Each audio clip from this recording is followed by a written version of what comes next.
Hello, welcome to RBC Podcast Property Space. Today we have Matthew with us. Matthew is our very close developer friend. He is a British and he lives in Hong Kong. So Matthew, would you like to give our audience a very quick introduction of yourself? And before he start introducing, Matthew is working for Regal London, but based out in Hong Kong. So Matthew, over to you. Sure, absolutely. So thanks for having me. I'm running and have been actually for the last 5 years, the Hong Kong office for UK property developer Regal London. So although it's a Hong Kong office, we actually cover the wider region as well. So obviously I'm now here in Malaysia. So Malaysia, Singapore, Thailand, and actually, I guess, anywhere in Asia that's not mainland China, because we have another office in Shanghai that deals with that business. But yes, Hong Kong, Singapore, Malaysia, Thailand are big markets for us. So I've been there for 5 years. Mm-hmm. Can you speak some Cantonese by now? I can say my address to a taxi driver, which I'm not going to repeat now. That's actually very good. But there's a very fun fact about Matthew. He can sing some Chinese song as well. But let's not go there today. I can say or sing a little bit in many Asian languages. He can complete the whole track, one big Chinese song. But we keep this for the next episode. Karaoke podcast. I love how you've mentioned that within the first minute. Of course. I just can't wait. So the content today is pretty much on a casual sharing in between his experience being in Hong Kong, and how does this, what kind of differences, the vast differences or similarities that he can explore and share with us in between these two financial markets, Hong Kong and London. And then perhaps from there we can gain some insight into how to buy into these two international financial markets. So question number one, Matthew, you have had the opportunity to reside in two very important financial hubs in the world, London and Hong Kong. Can you share with us if you see any similarities and or differences in these two property markets, and perhaps also the treatments towards the foreign investors? Sure. Well, look, I'm coming at it from the perspective of, I'm from the UK. I've only ever worked sort of, selling or renting London property. So there are licensed professionals dealing with the Hong Kong property market, but obviously I am based there and selling UK property to Hong Kongers and other people across Asia. So I'm sort of an outsider when it comes to the Hong Kong property market. But look, from a very sort of, I guess, novice person like me with regards to Hong Kong is, London is the UK is a very much more of an international property market. So as we both know, there's no barriers to entry. Correct. Doesn't matter where it's in the world open you live. market, yeah. It's a complete open market. And actually you're treated more on where you're based, where your tax residency is, as opposed to what your nationality is when it comes to buying property in the UK. So me as a British citizen, but I live and work in Hong Kong and have done for 5 years, will be treated exactly the same way when it comes to stamp duty as yourself, for example, as a Malaysian citizen based in Malaysia. With Hong Kong, it's a little bit more closed in the sense that you can buy a property, as an overseas buyer in Hong Kong, but the stamp duty they charge you is significantly more than if you're either a Hong Kong or Chinese national, or you were a permanent resident. I think the range was between 15 to 30%. Correct, but they have actually just halved the amounts. Right. So to stimulate the demand. I don't know the exact figures. Again, it's not a market I sort of operate in, but they have just halved the stamp duty amounts, both for locals and overseas buyers. I think just to help sort of stimulate what has been a pretty tricky sort of, resale market since the pandemic. The changes into the stamp duty in Hong Kong just came in place recently. Yeah, it must have been, I would say, about a month ago. Right. They did their, I don't know what they call it, but their annual financial statement. In the UK, would call it the budget, where they announce the tax policy throughout the year. So pretty they just similar had to Malaysia. And they just halved the amounts. So that's quite interesting. Perhaps a good time for me to look into Hong Kong property market. It's still quite expensive. But it's very expensive. I need to rob a bank. So those are the okay. So the main point is that the treatment towards foreign investor in between Hong Kong and London is where UK would look at your tax residence status, whereas in Hong Kong it's more onto the passport you're holding. Correct. I mean, the difference really with the UK, as you know, is as a non-UK resident, you will pay a 2% surcharge when you buy a property, in the UK, compared to what someone who was based in the UK would pay. So it's about that rather than your passport. You could relocate to the UK, and if you're based there full time, you would pay as any other British person based in the UK. Yeah, that's correct. Yeah. So that's really the only thing to be aware. Okay, so it actually does reflect that UK tax regime is a lot more friendly to foreigners. That's pretty much the first highlight from these questions. So question number 2, we know that there have been a lot of Hong Kong buyers into London property market, especially over the last 2 decades. What are their motivations, and have these motivations evolved? Sure. Well, look, there's no coincidence that our office is in Hong Kong. Yes. Because for multiple decades now, it has been a very big market for UK property. And obviously that dates back pre-1997. With it being a British territory. So there's a big connection between the UK and Hong Kong. What was the question? Sorry, the motivations coming from Hong Kong buyers. Look, Hong Kong people love to talk about property. I mean, it's one of their favorite topics to talk about. It's like the topic for every meal. Breakfast, lunch, and dinner. Let's talk about property. I love seeing them, look at a development model or analyze floor plans. Yes. I mean, it's a very actually sophisticated way of doing it.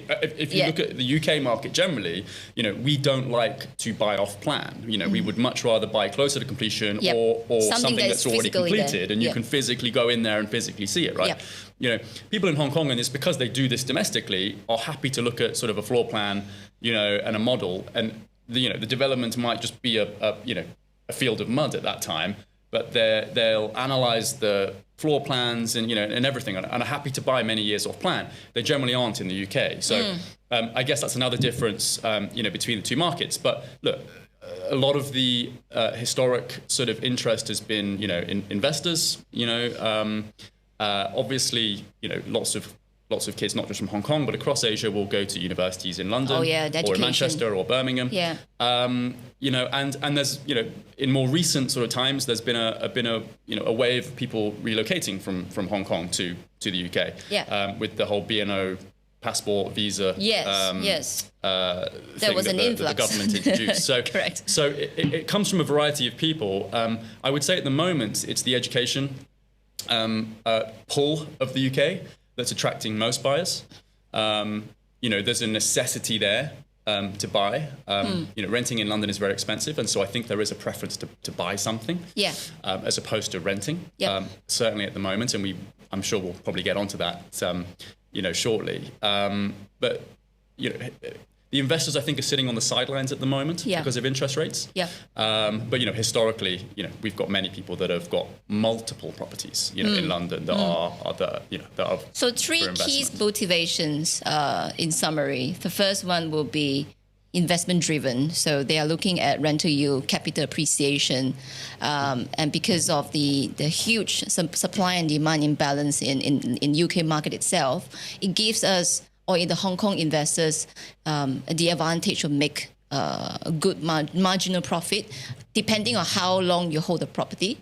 But the rental-wise itself, it does give a lot of advantages as well, in my opinion, because there's just no room for vacancy factor. It is so easy to get rented out. I mean, we have been in line for such a long time, since GFC, that's pretty much helped us to kickstart our project marketing in the UK.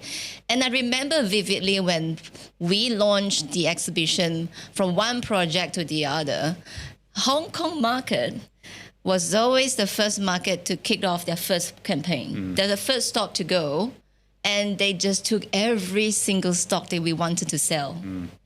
So we had to even ask for the developer, can you keep a floor for us? I would say you're right. I mean, historically, you're right. I think, developments would launch in Hong Kong first because, you're more likely to do a bigger volume of sales in that market. You know, I'm talking sort of just generally and certainly sort of historically here. You know, you do more in the UK because people in the UK wouldn't want to buy so early. Yeah. You know, and if you can go and do, you know, loads and loads on a weekend in Hong Kong, then, you know, you're right in that Singapore, Malaysia and other places sort of got the scraps. But I think that's changing now. We're always the third stop. So first is Hong Kong, followed by Singapore, and then Malaysia. Well, as you know, Shelvin, I would always come to you first. I know. I appreciate that. Thank you. Times has changed. Yay! So yeah, I think that's what we have observed being in this line for over 14 years, to be honest. I think we started in 2009, has been 14 years, correct? Yes. So wow, we're so old. Yeah, I mean, I'm getting old, but not obsolete. So yeah, the three key motivations we have already covered. And I think it's pretty much similar to Malaysian investors as well. Towards why they are investing in UK. The education does play a very big part into it. And we do have a lot of clients who come back to us these days and say, my kids are currently in the UK and they all intend to stay back. So they are going to buy something for the kids to stay after the graduation. So we have seen the demand surging for this kind of purpose since last year. We don't have that much of this demand or driven from this purpose back in 10 years back. 10 years, everyone was just very yield driven. Yeah. They will ask whether it's 4%, whether it's 5%, and the currency does play a very big part as well. It was cheap back then. Yeah. So coming back to Hong Kong market and UK market, question number 3. Where are the Hong Kong buyers been buying in the UK or in London specifically?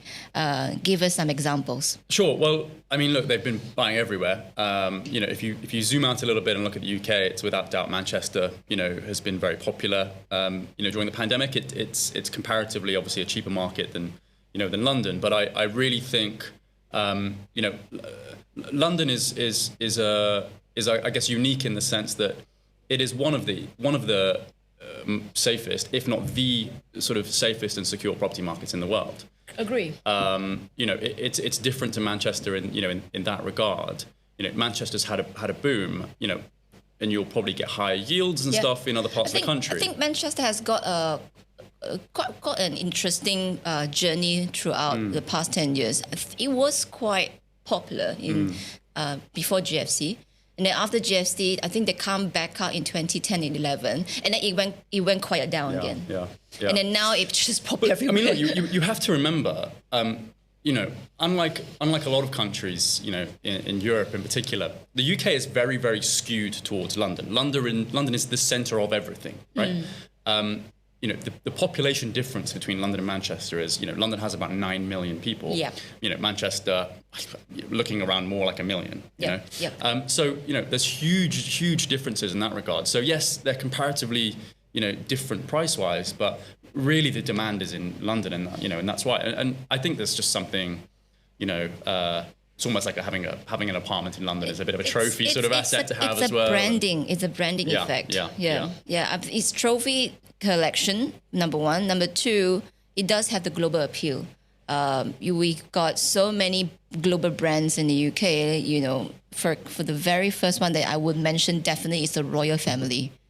Everyone is watching The Crown. I'm watching The Crown. It's amazing. The new season is out soon as well. I know. I've been waiting. Oh my God, just can't wait. I feel like I don't know if we want to get onto The Crown, but I feel like the later seasons are getting a bit too recent. Do you know what I mean? I liked the earlier seasons. There's something that we can relate because we've been through that. Exactly. It wasn't back in the days when we were not born yet. But when Princess Diana passed away, it was a big blow to our system. I'm also very conscious that I think a lot of people watch it and you know, see it as a factual documentary as opposed to a drama. Exactly. So I would like to think that this is all true story, not fictional. As a British person, I like the earlier seasons that are a bit more historic, and you know, a lot of people involved are not around anymore. Exactly. And they can't speak out and say, hey, that's a wrong depiction of my story. Yes. But anyway. Yeah, that's the brand. So the royal family, we have EPL. When it comes to retail therapy, we all know that, we should go to UK for retail therapy. We have Oxford Street. We have Selfridges. So, you know, all these factors, when you put them together, it is actually a package. And that's the reason why people still need a piece of London, irregardless prices, irregardless economic conditions. Yeah, and you have to remember as well, in the UK, whenever there's big, major sort of infrastructure projects in London, it's all about cutting journey times to London. Yes, yes. You know? It's not cutting journey to whichever cities like it's making it Brighton, for easier example. to get to London. That's what they do, you know? Yes. So it really does, and this is, you know, for right or wrong, I'm not saying this is necessarily a good or bad thing, but it does really sort of suck everything in. Yeah. I mean, you know, if you look at other countries, you know, Australia, for example, where, you know, Sydney and Melbourne are big sort of financial and you know, business centres of Australia. Canberra is the political capital, right? Yeah. It's spread out. Same in Germany, you know, Berlin is the political sort of centre and Frankfurt is more the financial centre. In London, it's everything is there. You know, culturally, economically, you know, politically, it's basically it's the centre hub, of the UK. and I mean hub, and in every sense of the word, because it has got really everything there. You've got tech, you've got culture, you've got education, financial, accounting, insurance, everything. And this in one spot. This might be controversial, but you know, particularly if I guess with Americans listening, but there isn't a capital of the world, right? There isn't. But if there was, London is surely the main contender. Without a doubt. You know? Without a doubt. You know, that's a lot to do with its geography as well and its time zone that it's in. You know, it really does sort of pull. You know, the population in London is growing. Yep. And, you know, although I haven't lived there for 5 years, I do try and go back as frequent as I can because I miss it. I really miss it. It's a wonderful place. And originally, you're not from London, right? You're from... correct. I'm from the Midlands originally. Midlands, yeah. Small town boy. But I moved there when I was 19 because, look, that's where the opportunities, you know, are. And a lot of people do the same thing. Yeah, I mean, even for young Malaysians nowadays, if any kids who are not from KL originally, they're from other states, they will flock into the city in KL, looking for job, looking for education. They build their own friend circles in KL as well, just because we have got all the infrastructures in KL. Whereas when it comes to other states, it will just be a home for comfort. That's correct, it. Yeah. So we're pretty much off track on the questions. Yeah, sorry. So hot spot. I have a tendency to do that. It's okay. I'm pulling it back. So hot spot where Hong Kong buyers would love to buy into. We can actually start from the historical preferences back in 10 years ago. Sure. And then I'm sure the preference has varied throughout the years, because I believe the Hong Kong buyers would firstly consider somewhere that is more prime back then. Sure. Yeah. Zone 1, Zone 2. I mean, I guess that's the history of Regal London, who I work for as well. Is, you know, historically we were much more of a Zone 1 and Zone 2 Central London developer. You know, the company's been around for 25 years now. It was founded in 1998, and the focus really was more central locations. Now, you know, as buyers, you know, appetites have changed. You know, finding projects within those sort of central zones is rare. You know, those opportunities aren't coming over every day. And so actually, and a lot of people have done this, is, you know, you look further out. You look zones 3, 4, 5, 6, and, you know, and beyond. Yeah. So, you know, and there is where there are properties that are perhaps in large regeneration schemes where the price point is more affordable for more people.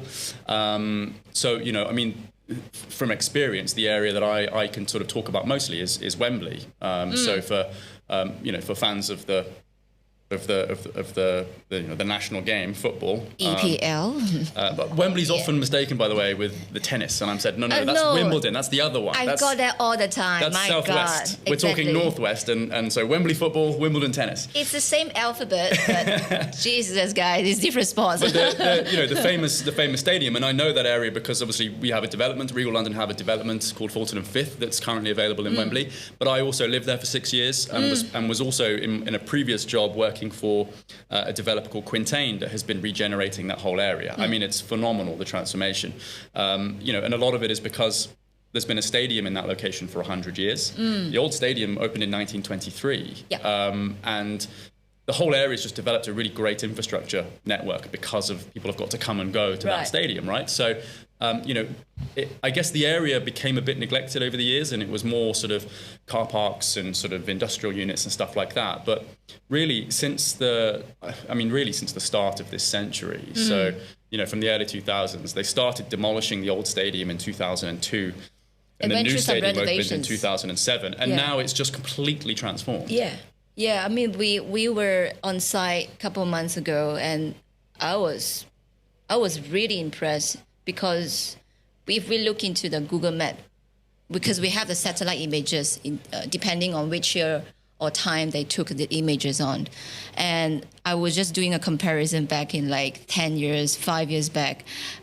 It looked really horrid 10 years ago. Yes. It was just car park. It was just like industrial warehouses, workshops, mud, and we were like, no, we're going to put my money there. The whole vision in Wembley was that people would go to an event at the stadium and then they would leave. Yes. The whole vision was to capture a lot of those people and have them come and make a day of it and stay there. And exactly. Go to the shopping centres, go to the restaurants. Really sort of enjoy the area and everything. They never had to imagine they would deem this place livable, or it's going to be a residential hotspot, and it just transformed the past 5 years. It's super lively, and I would say it has the average age is probably on the younger demographic, because there are a lot of students that are there now. Lots of student accommodation blocks have gone up. In fact, Regal are building 2 student accommodation blocks ourselves in Wembley. But you can go to a variety of universities and you're really well connected from Wembley to them. I moved in 2012 when when it was as you described. It wasn't the greatest place. Wasn't. A little bit of development had happened, but it was really the beginning of it. And now as you're sort of driving towards it, it looks like a little sort of mini metropolis. So you are pretty much the right candidate, the witness to enjoy the transformational changes in correct. the area. Yeah, I've really seen it from start to finish. Wow. Okay. It's incredible, and actually, it's a nice time now because it's an established place to live. Thousands of people are living there and have moved there.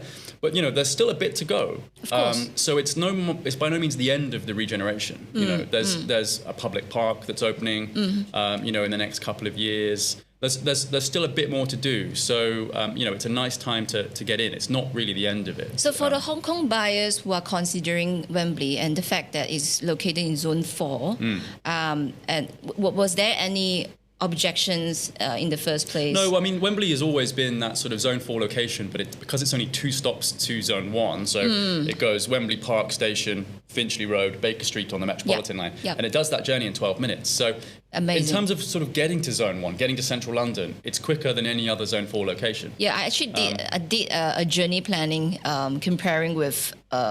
I'm not going to say the name because it's going to be very controversial. But I was just mapping out the journey from Wembley to Baker Street, and another Zone 2 stations to Baker Street, same station.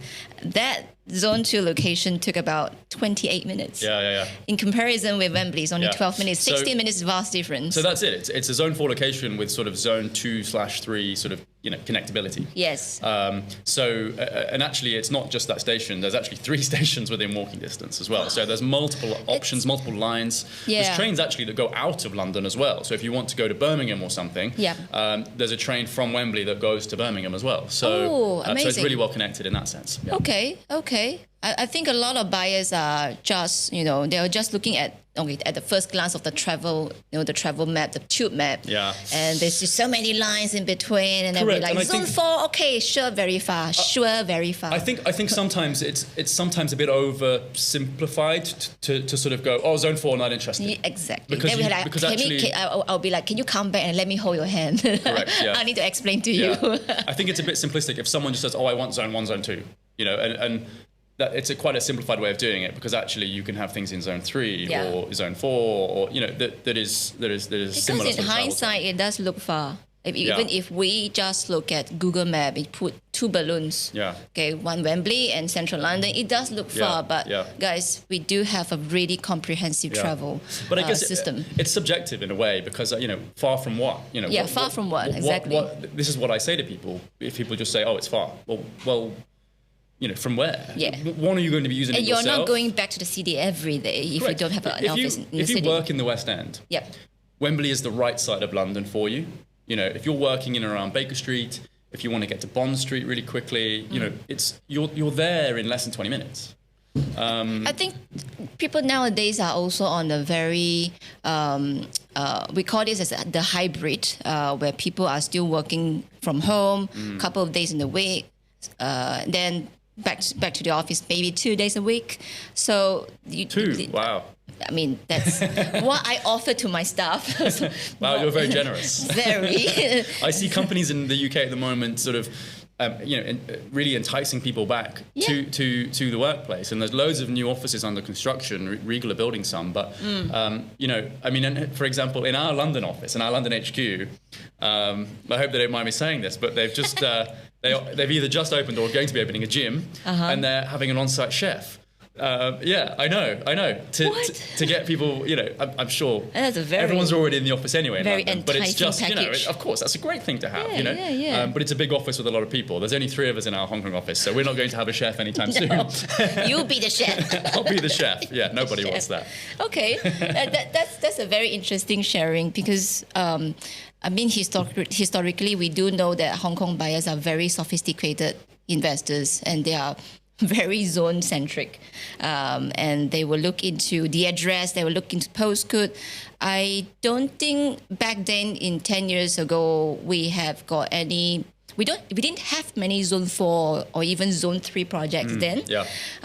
So the exposure from the Hong Kong market, even from Malaysian market, were more onto the Zone 1 and 2 locations. So I think I can give a very quick sharing on the very typical response that we've got from our client. When they heard Zone 4, they were like, the typical Malaysian, and then they will take a step back and say, I don't think my kids are going to like it because it's Zone 4. It's going to take them an hour from school.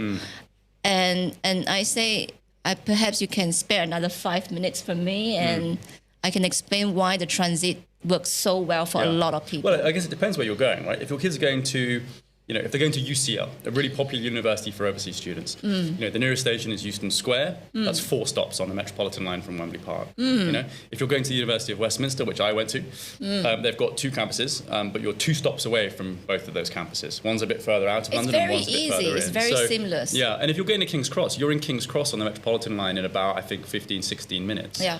About 15, 16. And there's an arts university called Central St Martin's based there as well. So very there's actually lots of universities on that Metropolitan line. It's a great line to live on. Yeah. It's well connected. It goes all the way to the main CBD. It goes to the financial district. Yeah. And Jubilee line also takes. It connects Hertfordshire outside of London all the way to the main CBD. Straight into Canary Wharf as well on Jubilee. Going through King's Cross. Yeah. Going through some pretty sort of major places, so Baker Street, King's Cross, Liverpool Street. These are big interchanges as well. So they're also it's also the nice big air-conditioned, sort of fairly new trains. Yeah. So they're similar to the trains that you get on the new Elizabeth line in London. Oh yes. Some of the tubes, the old school tube where the old school rickety tubes where there's no air conditioning. Yeah, in the summer they're not the best. They open up the windows for ventilation, and they get all the dust coming into your nose. The Metropolitan line is the oldest line in London. It actually dates back to 1863. Wow. So it's, what's that? Do the math. 160 years, something like that. I lost the it was called the Metropolitan Railway back then, but that's the oldest line, but actually it has the new trains. I remember when I first moved to London, sort of 2009, 2010, they just started replacing the old trains on the Metropolitan line with the new ones. Oh. And so it was a 50-50 chance when you were waiting at the platform. So just like an old one might turn up, or a new one. And if you saw an old one coming, you're like, no, not getting on. But then sometimes obviously a new one would come, and obviously as time went on, the frequency of the new trains, increased. And so, and now for a very long time, for well over 10 years, it's just been new trains on there, which is nice. I actually did take a very old train on Metropolitan line just a couple of months when I was there. I was like, okay, now I understood why people would still prefer. But those old trains are still there on the Jubilee line, on the Northern line. That they have the old train line, the old train still. So I feel like I sound a bit like a train geek here talking about trains. No, I get it. But it makes a big difference to your morning commute if you're on a nice big Londoners are commuters. Train. I mean, London is a huge city, but if we could put the context into Singapore, for example, or even with Hong Kong, it's the same thing. Everyone takes public transport. Malaysians, in my opinion, are very spoiled because we all drive and we don't take public transport. So we have the MRT 1 and 2, right? And I don't see the trains being packed all the time. Whereas in Hong Kong, in Singapore, in London, it's been always packed with commuters. And I like the vibe. in Malaysia, I would prefer that everybody would notice that cars are more on the road. Traffic is getting more horrendous. And people just don't appreciate the government's effort into public infrastructures like trains. I mean, in London, I lived there for 9 years. And, I think I drove into the centre of London once. And that was, 1 o'clock in the morning when it was quiet, because I daren't do it sort of during the daytime, So you really don't need to. It's nice to maybe hire a car and drive out of London, but actually in London you really don't need one. And actually, London don't want you to have a car. No, not at all. There's measures to sort of stop people, and there's charges. So the government is charging a rate if you were to drive into the city. What do you call it? The concession rate? Well, you have the congestion zone, which is in the very middle of London. Right. But they've just expanded what's called ULEZ, which is the ultra low emission zone. That's what that stands for, which has just been expanded now to all London boroughs. So that doesn't mean you always have to pay a charge, but your car has to be of a certain age. If your car is, I can't remember what the age is, but if it's older than a certain year, you are paying, I don't know, what is it, £12, £15 a day? £12, yeah. I think. I pay for it. So they really don't want you to be driving particularly high polluting vehicles. I remember paying for some kind of congestion rate when we hired a car in London. So I was like, okay, I understand why the Londoners are not buying cars. Even cars are quite cheap, quite affordable in the UK, but it is just not very conducive economically and what's financially. becoming increasingly common is just hiring one on demand. Yeah. So a lot of developments, like our Wembley development, has got it's called Zipcar. Yeah. So you can hire it for an hour or a weekend. So and then sort of drop it off when you're done. And actually, it's nice because you haven't got to worry about the insurance and tax and everything. It's all taken care of. It's for Malaysian audience. If you don't know what Zipcar means, it's very similar to Soulcar here. The car sharing, and we have seen the rising demand in Soulcar user as well. So something for you to think about. This episode was supposed to be more onto the Hong Kong market, but it now become very Wembley. Okay, closing questions. It's the time of the year again. Tell us what you think of the current London market and what you see in your crystal ball for the London property market in 2024. Sure. Well, I will caveat this with none of us have a crystal ball. However, obviously, we can all make an educated guess, on these things. No one is going to be, no one's been hiding under a rock and not realised that obviously interest rates have increased, and that's not just a UK phenomenon, that's sort of happened everywhere. So the Bank of England increased interest rates during the pandemic for I think 14 or 15 consecutive times, from 0.1%, a base rate of 0.1%, to 5.25%, where it is currently. Now, the last two times that the Bank of England have met, they've held that rate at 5.25%. So the assumption is now that we have reached the peak. Yes. Which is good news. So I think we've been through a fairly turbulent time, but I think we're sort of very much coming out of that now. Lenders have started to drop their rates. Anticipating that into 2024. The Bank of England base rate will start to reduce, and it obviously just depends on what happens with inflation over the coming months.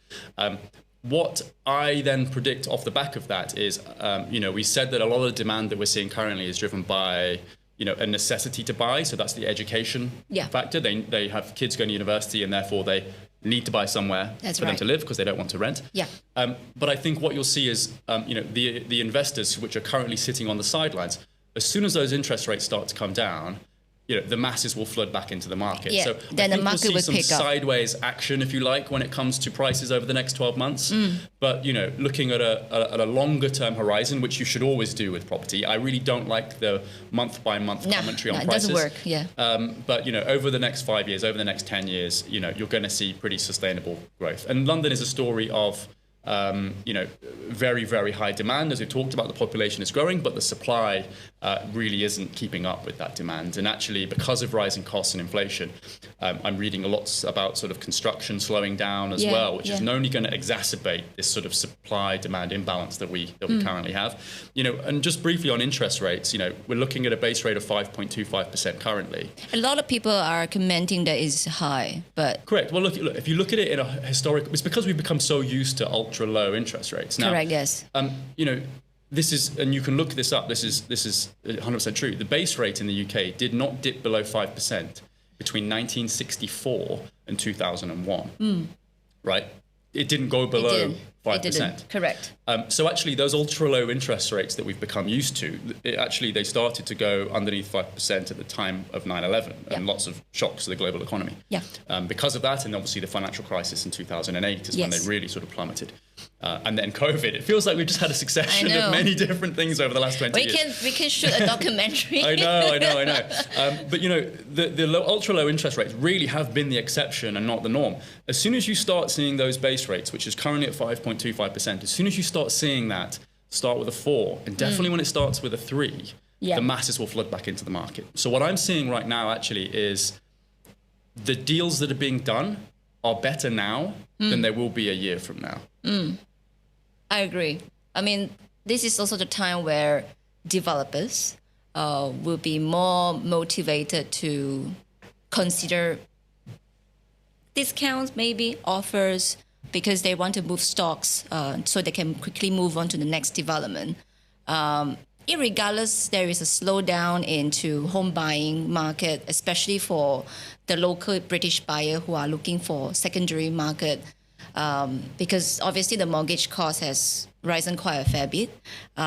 So they are either adjusting their budget or adjusting a daily spend in order for them to be qualified for the loan.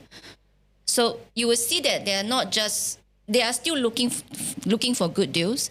They are not entirely putting the plan of buying on hold because there's just not much of stocks available in the market, and they can't just keep paying rental because rental price, they actually increase every year. And me being a landlord, because I own a flat in London as well, so I understand how happy I am being a landlord here, because I actually can do rent review every year. Yeah. And my rent review is being reviewed up, not reviewed down. So you will see that while I'm quite pleased with my income, my revenue, my tenants, in a way, I feel a bit sad for them because they have to, fork out, let's say 15 or 20% more money just to pay for the rental. Correct. I wouldn't want to be a tenant in London at the moment. It's very expensive. Yeah. I'd much rather see a more sustainable sort of increase than what we've seen in the last couple of years, because it has gone quite crazy in terms of the rental prices. Obviously, that's great news if you're a landlord, and that offsets, your increased expenditure because of interest rates. As well. But there really just is not enough property in the market available for rent in London. Interesting fact. In fact, the level of inquiries coming from first-time buyers in the UK market has actually picked up. 20%. Yeah. They are actually looking for stocks available to buy, but whether they can buy something that can be aligned to their budget is a different story. But the interest level into home buying is still quite prevalent. Yeah. And I think another thing that a lot of investors are doing, and this seems to be more common than anything now, is actually, and I don't think you can do it in this part of the world, which is why people don't really know, is that when you get a buy-to-let mortgage in the UK, you can get an interest-only mortgage, which increases your monthly cash flow. So your rental income will more than cover the interest payment on your loan. Yes. So say you borrow, £200,000. It's probably quite a low amount for London, but you will not pay off that premium. You will just pay the interest on that loan. Yes. Your rent will more than cover that. And I think because that's not something that's available in Hong Kong, and I don't think it's available here in Malaysia. So there is some package, but the interest only available to local property in Malaysia, but not from the high street banks. Sure. Well, from as an overseas a person, you can get usually up to about 70%, in some cases 75% loan from a UK bank, and you can get an interest-only mortgage. And I think, I hope, I want more people to know that, because actually that does give you a positive cash flow every month. It's a better leverage as well. I think interest-only loan has been quite a stigma for a lot of Malaysian or even Asian investors. We can talk a lot about interest-only loans, so we probably have to keep this as another episode on our podcast, just to give our audience some basic understanding on, what you can qualify in terms of loan, in terms of savings, in terms of how you can have a better leverage on your financial capacity. So we We overrun. So, as usual, being Long Bean, not Red Bean. I have a habit of doing that. I know. Me too. And then thanks to my partner, Jasmine, she's very Long Bean as well. I got it from her. Sorry, Jess. And we started talking about the Crown and trains as well.